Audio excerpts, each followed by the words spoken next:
इसको किस रूप में हम लोग मनाते हैं? राष्ट्रीय एकता दिवस। अच्छा है, बताओ कि हम लोग राष्ट्रीय एकता दिवस के रूप में सरदार वल्लभ भाई पटेल की जयंती को क्यों मनाते हैं? जयंती मतलब जन्म तिथि, ठीक है। जयंती मतलब क्या होता है? आज ही के दिन सरदार वल्लभ भाई पटेल का नडियाद में 31 अक्टूबर को सरदार वल्लभ भाई पटेल का जन्म हुआ था। हम लोग भी तो अपना अपना बर्थडे मनाते हैं, तो सरदार वल्लभ भाई पटेल का भी बर्थडे मनाया जा रहा है, लेकिन राष्ट्रीय एकता दिवस के रूप में हम लोग इसलिए मनाते हैं क्योंकि सरदार वल्लभ भाई पटेल जब हमारा देश आजाद हुआ था, तो जब हमारा देश आजाद हुआ था तो हमारा देश छोटे छोटे हिस्सों में बटा हुआ था, ठीक है। जैसे अभी आप देख रहे हो क्या है, गांव है, गांव के बाद में ब्लॉक है, ब्लॉक के बाद में क्या है, तहसील है, तहसील के बाद में क्या है, जिला है, जिला के बाद में क्या है, मंडल है, और मंडल के बाद क्या है, राज्य है।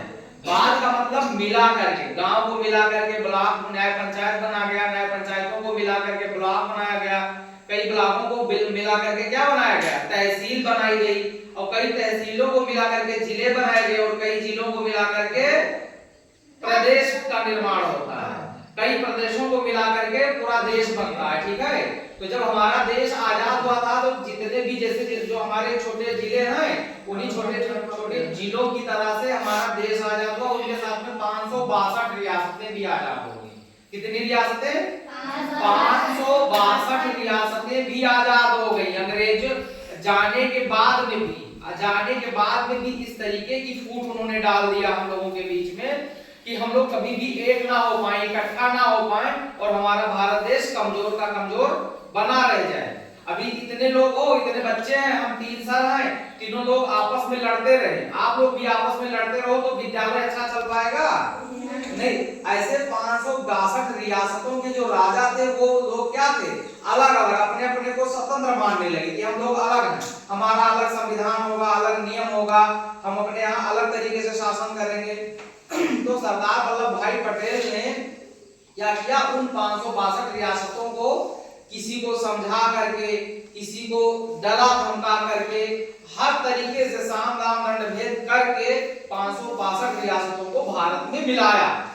और बाबा साहब भीमराव अंबेडकर साहब ने एक इतना प्यारा और सुंदर सा संविधान बनाया जो पूरे देश में जितनी रियासतें थी, जितने स्टेट थे, सब पर लागू हो गया। और इस तरीके से आज हमारे देश में 29 राज्य हो गए, केंद्र शासित प्रदेश 7 हो गए, है ना, तो 8 हो गए। तो अब क्या है कि सरदार वल्लभ भाई पटेल को इसीलिए हम लोग लौह पुरुष कहते हैं। क्या कहते हैं? क्योंकि वो अपने इरादों के बहुत दृढ़ थे। उन्होंने अखंड भारत को जोड़ करके एक माला की तरह पिरो करके अखंड भारत का निर्माण किया। इसीलिए उन्होंने देश को क्या किया, एकता के सूत्र में पिरोने का काम किया। इसीलिए उनके जयंती को हम लोग राष्ट्रीय एकता दिवस के रूप में मनाते हैं, ठीक। एक और कहानी छोटा सा आप लोगों को सुनाते हैं। सरदार वल्लभ भाई पटेल को लौह पुरुष क्यों कहते हैं और सरदार वल्लभ भाई पटेल को सरदार क्यों कहते हैं, दोनों कहानियां हम तुम लोगों को सुनाते हैं। देखो, बारडोली सत्याग्रह सरदार वल्लभ भाई पटेल ने करवाया था। सरदार वल्लभ भाई पटेल जी ने किसानों के लिए, किसानों के हक के लिए अंग्रेजों के खिलाफ एक आंदोलन चलाया था। बारडोली सत्याग्रह के नाम से उसको जाना जाता है। तो बारडोली की महिलाएं उनके आंदोलन से, उनकी इच्छा शक्ति को देख के, उनके कर्तव्य निष्ठा, ईमानदारी और देश प्रेम को देखते हुए, और किसानों, नौजवानों और मजदूरों के प्रति जो उनका ईमानदारी था, प्रेम था, उसको देखते हुए महिलाओं ने उनको सरदार की उपाधि दी। वो बोली, हमारा कोई राजा नहीं है, हमारा कोई शासक नहीं, हमारा एक सरदार है, सरदार वल्लभ भाई पटेल, जो हमारे हक और अधिकार के लिए लड़ना जानता है और अंग्रेजों जैसे क्रूरतम लोगों से लड़ रहा है, ठीक है। तभी से उनको सरदार की उपाधि मिल गई। एक और छोटी सी कहानी तुमको बता दें सरदार वल्लभ भाई पटेल के बारे में। जब सरदार वल्लभ भाई पटेल की, यहाँ पे तो फोटो में उतना स्पष्ट नहीं है, लेकिन सरदार वल्लभ भाई पटेल की जब पुरानी फोटो आप मोबाइल में देखेंगे या पुरानी चित्र देखेंगे तो यहाँ पर दाग बना हुआ, निशान बना हुआ है ना। हाँ, तो वो जानते क्या है, वो फोड़ा निकल आया था सरदार वल्लभ भाई पटेल को, और बहुत भयावह बहुत बड़ा फोड़ा इसे निकल आया था सरदार जी को। तो तमाम चिकित्सकों को दिखाया तो कहीं नहीं, अब ये सही नहीं होगा, ये भगंदर हो जाएगा, ये मवाद बन जाएगा, अंदर लग जाएगा, इन्फेक्शन हो जाएगा। सरदार वल्लभ भाई निडर थे, इतने निडर थे कि उन्होंने लोहे की सलाखे को गर्म करके और उसको फोड़े को अपने दाग लिया, और फोड़े को दाग अपने हाथ से दाग लिया। बताओ, उंगली कट जाती तो हम लोग चिल्लाते नहीं चिल्लाते, लेकिन हमारे सरदार वल्लभ भाई पटेल इतने ठीक और निडर थे कि अपना इलाज उन्होंने फोड़े को लोहा गर्म करके दाग लिया और चिल्लाए नहीं हो, और उनका फोड़ा भी सही हो गया, वही निशान बना हुआ सरदार वल्लभ भाई, इसीलिए उनको लौह पुरुष कहा जाता है।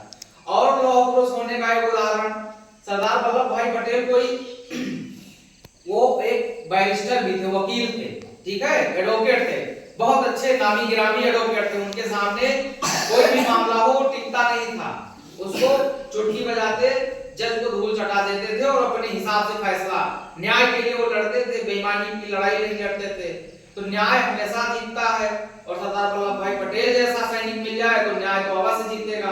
तो एक बार वो मुकदमे की पैरवी कर रहे थे न्यायालय में, और तब उनको क्या पता चला, उनको पता चला कि उनकी धर्म पत्नी का निधन हो गया, उनकी बीवी का निधन हो गया, और उनको कान में आकर के लोगों ने बताया कि आपकी पत्नी का निधन हो गया है और आप अब चलिए, तो तब भी वो नहीं निकले। वो पूरा मुकदमे की पैरवी करके तब वो वहां से अपने न्यायालय, इससे वो उनका पता चलता है कि वो बहुत ही दृढ़ निश्चयी थे, उनका संकल्प बड़ा ही दृढ़ होता है, इसलिए उनको लौह पुरुष कहा जाता है। ठीक है, तो हम लोग ऐसे महापुरुष को याद करते हुए उनके नाम का जयकारा लगाएंगे, और जो भी मिल रहा है आप लोगों को मिष्ठान में टॉफी, उसको हम लोग खाएंगे। ठीक है, बोलो सरदार वल्लभ भाई पटेल, सरदार वल्लभ भाई पटेल, राष्ट्रीय एकता दिवस जिंदाबाद, राष्ट्रीय एकता दिवस जिंदाबाद, सरदार वल्लभ भाई पटेल, बाबा साहब भीमराव अंबेडकर, जय हिंद।